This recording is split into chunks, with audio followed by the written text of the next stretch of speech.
Mi nombre es Raúl y trabajo como chofer de un camión que distribuye productos lácteos en distintas tiendas de la ciudad. Hace unos años, mi esposa Carmen y yo decidimos mudarnos a nuestra propia casa después de haber vivido 3 años con mi suegra. Aunque no era una casa grande ni lujosa, para nosotros era el sueño cumplido. Un hogar propio donde podíamos empezar una nueva etapa de nuestra vida. Carmen y yo llevábamos tiempo intentando tener hijos, pero no habíamos tenido suerte. Visitamos médicos y hasta fuimos con una señora en el pueblo que hacía masajes para ayudar a las parejas con problemas de fertilidad, pero nada funcionó. A pesar de eso, éramos felices juntos y nuestra casa nos llenaba de ilusión. Sin embargo, mi trabajo me obligaba a salir muy temprano y regresar tarde, lo que significaba que Carmen pasaba la mayor parte del día sola en casa. Un día, cuando llegué a casa, Carmen estaba muy animada. Me contó que había conocido a una vecina, María, quien la invitó a desayunar. Carmen dijo que la señora había sido muy amable y que parecía una buena persona. En los días siguientes, siempre que regresaba del trabajo, Carmen me contaba algo nuevo sobre María y parecía emocionada por haber hecho una amiga en el vecindario. Yo no conocía a María, pero me alegraba que Carmen tuviera compañía. Con el tiempo, Carmen me contó que María la había presentado a una joven llamada Leticia, otra vecina del barrio. Según Carmen, no se llevó tan bien con Leticia como con María, ya que Leticia tenía una actitud un poco extraña. Sin embargo, ambas siguieron viéndose porque María insistía en incluirla en las reuniones. Un fin de semana, María organizó una pequeña reunión en su casa para celebrar su cumpleaños y nos invitó. Cuando llegamos, finalmente conocí a María y a Leticia. Para mi sorpresa, ambas eran mucho más jóvenes de lo que imaginaba. Mientras Carmen y yo estábamos cerca de los 40 años, María debía tener unos 25 y Leticia no parecía tener más de 23. La reunión fue tranquila al principio, con todos conversando sobre el barrio y la vida en general. Sin embargo, noté algo que me incomodó. Leticia me miraba de una manera extraña, casi insinuante. Aunque Carmen no pareció notarlo, yo me sentí incómodo. Esa noche, cuando regresamos a casa, no dije nada, pero quedé con una sensación rara. A partir de ese día, María y Leticia comenzaron a frecuentar nuestra casa con mayor regularidad. Al principio, parecía algo inofensivo. Iban a tomar café o platicar con Carmen, pero luego empezaron a quedarse por más tiempo, incluso durante mis días libres. Leticia, en particular, comenzó a mostrar un interés fuera de lo común hacia mí.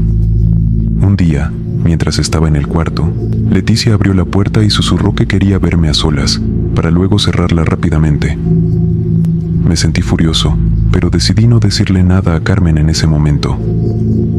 Poco a poco, la presencia de Leticia y María comenzó a ser invasiva. Incluso, Leticia convenció a Carmen de que le diera mi número de teléfono bajo el pretexto de querer comprar productos lácteos que yo distribuía. Eso me molestó mucho, pero lo toleré para no causar problemas. Sin embargo, las cosas comenzaron a empeorar.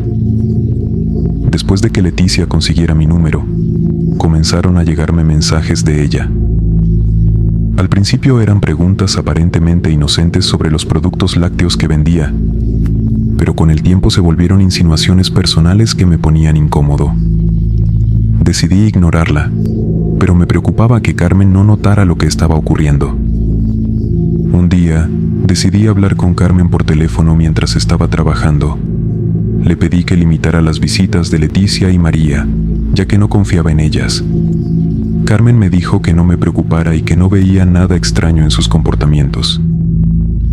Pero todo cambió cuando ocurrió algo que nos sacudió profundamente. Yo había dejado una suma considerable de dinero sobre la mesa para que Carmen pagara una sala que habíamos encargado. Como de costumbre, ese día María y Leticia pasaron el día en nuestra casa mientras yo estaba fuera. Cuando regresé por la noche, le pregunté a Carmen si había hecho el pago. Con rostro pálido y nervioso me dijo que el dinero había desaparecido. Buscamos por toda la casa, debajo de los muebles, entre las gavetas y hasta en los rincones más improbables. No encontramos nada.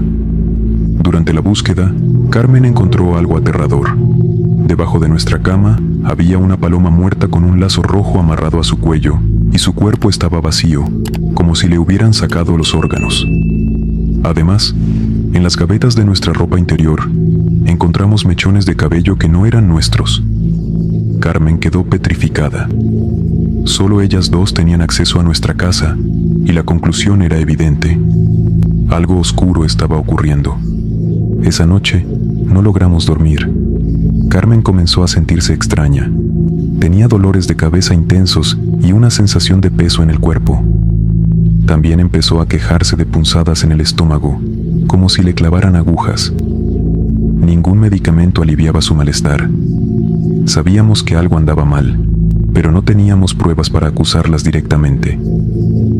Carmen, molesta y desesperada, decidió enfrentar a María y Leticia en persona.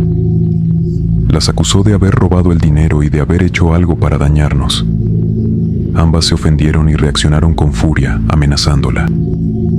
Le dijeron que no se libraría de ellas tan fácilmente y que se encargarían de separarnos. Las palabras de Leticia me preocuparon más que las de María, ya que sabía que tenía una fijación conmigo. A pesar de las amenazas, intentamos ignorarlas, pero pronto comenzaron a aparecer cosas perturbadoras en nuestra casa. Alguien arrojó ropa interior manchada de sangre al patio. Carmen, en un intento de no darle importancia, las tiraba al basurero inmediatamente. Sin embargo, las cosas se intensificaron cuando comenzaron a dejar esas prendas en mi coche, acompañadas de notas con frases amorosas dirigidas a mí. La intención de estas acciones era evidente. Buscaban provocar conflictos entre Carmen y yo. Aunque tratamos de mantenernos firmes, la presión emocional comenzaba a desgastarnos. Una noche, el sonido de gatos peleando nos despertó. Al asomarme por la ventana, vi un paquete extraño envuelto en un trapo blanco. Bajé con precaución para ver de qué se trataba y descubrí que era un muñeco de trapo con manchas de lo que parecía ser sangre y un abdomen abierto, como si algo hubiera sido extraído de su interior. Esa noche marcó un punto de inflexión. Carmen empezó a tener pesadillas recurrentes. En sus sueños, veía bebés muertos o era atacada mientras estaba embarazada. Me confesó que en una ocasión le había contado a María su deseo más grande, convertirse en madre. Ahora, estaba claro que esas visiones y el muñeco eran una forma cruel de manipulación psicológica. A medida que los días pasaban, Carmen se volvía más ansiosa y desconfiada. Su salud empeoraba y su estado emocional estaba al borde del colapso. Decidí comprarle 2 conejos, ya que siempre había mostrado cariño por esos animales. Mi intención era distraerla y darle algo en que enfocarse. Durante un tiempo pareció que los conejos ayudaron, especialmente cuando la hembra dio a luz a una camada de crías. Pero la calma fue breve. Pronto comenzaron a aparecer pájaros muertos en el patio, algunos cubiertos de gusanos. Los pesares volvieron, y las pesadillas de Carmen se hicieron más intensas. Algunas noches, se despertaba gritando, como si estuviera luchando con algo en sus sueños. A veces, no recordaba nada al despertar, pero la casa estaba envuelta en una atmósfera pesada y sombría. Una noche, mientras dormíamos, comencé a escuchar ruidos provenientes del piso inferior. Parecía que alguien estaba moviéndose lentamente por la sala. Quise levantarme para ver qué estaba pasando, pero una sensación de peso insoportable me inmovilizó. Mi cuerpo no respondía, y el frío empezó a invadir el cuarto, como si una corriente helada se filtrara desde las paredes. La temperatura descendió tanto que podía ver mi respiración en el aire, a pesar de que la ventana estaba cerrada. Escuché pasos. Eran lentos, pesados, y subían las escaleras en dirección a nuestra habitación. El sonido era tan claro que no podía ser mi imaginación. Quise gritar, pero mi voz no salía. Carmen, que dormía a mi lado, empezó a moverse de forma extraña. Sus respiraciones eran profundas y erráticas, y de repente comenzó a retorcerse de una manera que no parecía natural. Su cuerpo se doblaba en ángulos imposibles, y un ruido gutural, casi animal, salía de su garganta. Yo estaba paralizado, aterrorizado al ver cómo Carmen parecía estar bajo el control de algo que no podía explicar. Finalmente, Logré moverme y la abracé con fuerza, intentando despertarla. Cuando lo hice, abrió los ojos de golpe, jadeando, pero no recordaba nada de lo ocurrido. Solo se quejaba de un dolor intenso en la cabeza. Al amanecer, Carmen fue a revisar a los conejos, como hacía todos los días. Lo que encontró la hizo gritar con horror. Los conejos recién nacidos estaban devorando a su madre, arrancando pedazos de su cuerpo. Nunca habíamos visto algo así, y la escena me dejó perturbado. A partir de ese momento, los conejos comenzaron a atacarse entre ellos. Cada día, encontrábamos más cadáveres hasta que no quedó ninguno vivo. La atmósfera en la casa se volvió insoportable. Ambos estábamos constantemente irritados, agotados y llenos de una sensación de desesperanza. Sentíamos que algo oscuro estaba arraigado en nuestro hogar. Finalmente, decidí enfrentar a María y Leticia directamente. Fui primero a la casa de María, pero no obtuve respuesta. Entonces me dirigí a la de Leticia. Miré por la ventana y lo que vi me dejó helado. Había velas negras encendidas, junto a figuras extrañas que parecían representar demonios o deidades oscuras. Había también fotografías y objetos que no entendí. Mi piel se erizó y un escalofrío recorrió mi espalda. En ese momento supe que estábamos lidiando con algo más peligroso de lo que imaginábamos. Le conté a Carmen lo que había visto y ambos estábamos aterrorizados. Decidimos buscar ayuda, alguien que pudiera ayudarnos a librarnos de lo que estaba afectando nuestra casa y nuestra vida. Pasamos días preguntando a conocidos y buscando recomendaciones. Finalmente, obtuvimos el contacto de una curandera, doña Esther, que vivía en un pueblo cercano. Concertamos una cita para el fin de semana.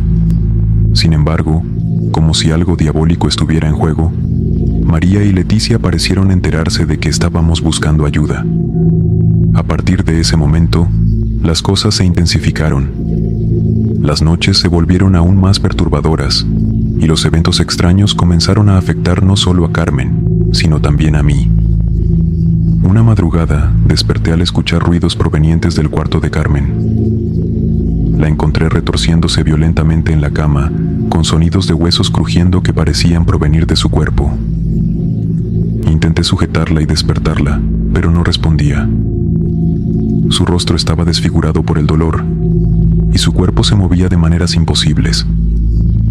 De repente, un crujido aterrador en su cuello marcó el fin. Carmen dejó de moverse.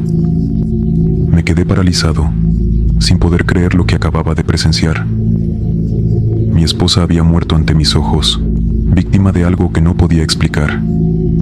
El dolor y la impotencia me invadieron. Sabía que lo que había ocurrido era el resultado de la maldad y brujería de María y Leticia. Habían destruido nuestra vida y me habían arrebatado a Carmen. La muerte de Carmen me dejó devastado. Los días que siguieron fueron un torbellino de tristeza, rabia y desesperación. Me culpaba por no haber actuado antes, por no haberla protegido de aquellas mujeres. Después del funeral, regresé a la casa, pero no era lo mismo. El silencio se había vuelto insoportable, y el aire estaba cargado de algo que no podía describir, como si la maldad aún habitara allí. Las noches eran las peores. Aunque estaba solo, sentía que no lo estaba. Escuchaba pasos en los pasillos, susurros que parecían venir de las paredes, y el peso del aire me hacía difícil respirar. Sabía que no podía quedarme allí por mucho tiempo, pero antes de tomar cualquier decisión, necesitaba enfrentar a María y Leticia. Intenté volver a sus casas, pero no hubo respuesta. Fue como si hubieran desaparecido. Sin embargo, los rumores en el vecindario comenzaron a llegar a mis oídos. Algunos vecinos me contaron que Leticia había comenzado a salir con un hombre adinerado, alguien completamente fuera de su círculo habitual. Se decía que el hombre estaba obsesionado con ella, al punto de haber cambiado radicalmente su comportamiento. No me sorprendió saber que Leticia seguía usando la brujería para manipular a los demás, pero también me di cuenta de que su obsesión por mí no había desaparecido. Una noche, Mientras revisaba algunos papeles en mi habitación, encontré un sobre debajo de la puerta. Al abrirlo, vi fotos mías, algunas de Carmen y otras de hombres desconocidos. En las fotos mías había escritos mensajes perturbadores, frases que insinuaban que algún día Leticia lograría atarme a ella. Eso me enfureció y al mismo tiempo me llenó de temor. Sabía que ella aún estaba jugando con mi vida, incluso después de haber destrozado mi matrimonio y arrebatado a Carmen. Decidí no responder a su provocación, pero tomé las fotos como prueba de lo que estaba sucediendo. Poco tiempo después, el vecindario fue sacudido por una tragedia. Una madrugada, los sonidos de sirenas despertaron a todos. Había patrullas y ambulancias frente a la casa de Leticia. Salí a la calle junto con otros vecinos para ver qué había ocurrido. Al llegar a la escena, me enteré de lo que había sucedido. El hombre con el que Leticia estaba saliendo había perdido el control. En un ataque de celos y obsesión enfermiza, la apuñaló repetidamente mientras ella dormía. La policía encontró evidencias perturbadoras en la casa. Entre las pertenencias de Leticia había más fotos, no solo mías, sino también de otros hombres, todas marcadas con símbolos y frases. Era evidente que Leticia había estado practicando brujería y que su obsesión había desencadenado una tragedia. Mientras los vecinos murmuraban, no pude evitar sentir una mezcla de emociones. Parte de mí sentía alivio al saber que Leticia ya no podría hacer más daño, pero también estaba perturbado por lo que su muerte significaba. Era como si el karma hubiera actuado de manera violenta y definitiva, devolviéndole el peso de sus propios actos. Después de ese incidente, María desapareció por completo. Nadie supo más de ella, como si se hubiera esfumado tras la muerte de Leticia. Decidí que era hora de dejar esa casa y ese vecindario. Vendí todo lo que tenía y me mudé a otro lugar, lejos de los recuerdos oscuros que me perseguían. Después de mudarme, esperaba que el cambio de ambiente me trajera algo de paz. Me instalé en un pequeño departamento en otro barrio de la ciudad, lejos de los recuerdos que me atormentaban. Sin embargo, no era tan fácil escapar del pasado. A pesar de estar físicamente lejos, las imágenes de lo que viví seguían apareciendo en mi mente, especialmente las noches en las que Carmen sufría esos episodios inexplicables. Me preguntaba constantemente si la maldad que enfrentamos realmente había terminado, o si de alguna manera seguía conectada a mí. Intenté enfocarme en mi trabajo para mantenerme ocupado. Mis días transcurrían entre manejar el camión, descargar productos y evitar pensar demasiado en lo que había perdido. Sin embargo, las noches continuaban siendo un desafío. En más de una ocasión, sentí que algo me observaba en la oscuridad, aunque sabía que estaba solo. A veces, al despertar, encontraba pequeños rasguños en mis brazos y piernas, como si algo invisible me hubiera atacado mientras dormía. No podía explicarlo, pero sabía que no era una simple coincidencia. Fue durante una de esas noches que algo sucedió que me devolvió al terror que creía haber dejado atrás. Al regresar del trabajo, encontré una pequeña figura hecha de trapos y amarrada con hilos rojos frente a la puerta de mi departamento.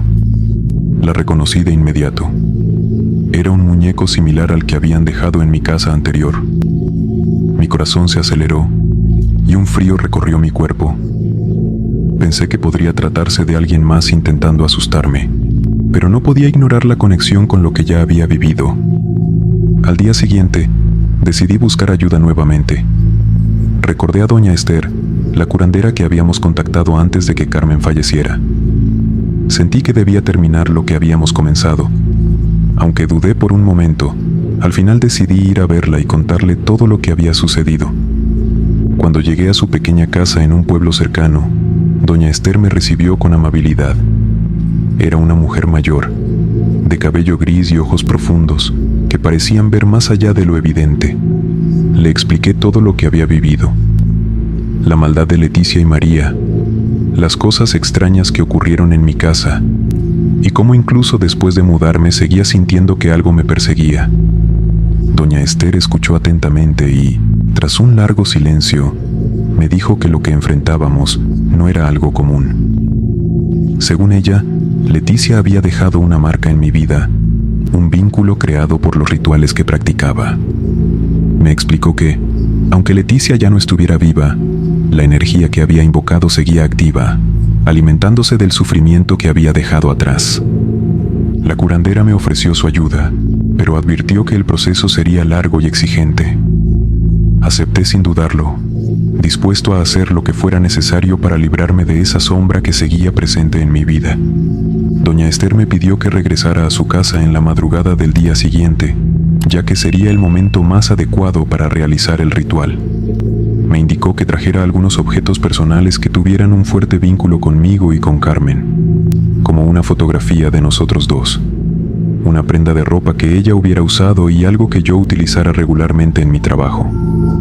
También me dio instrucciones precisas para evitar cruzarme con nadie en el camino hacia su casa, pues cualquier interrupción podría afectar el proceso.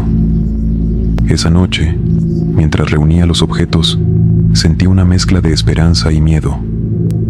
Algo dentro de mí me decía que esta era mi última oportunidad de librarme de todo lo que me atormentaba. Sin embargo, el ambiente en mi departamento se volvió más pesado que nunca. Las luces parpadeaban y el sonido de pasos volvió a resonar en el pasillo.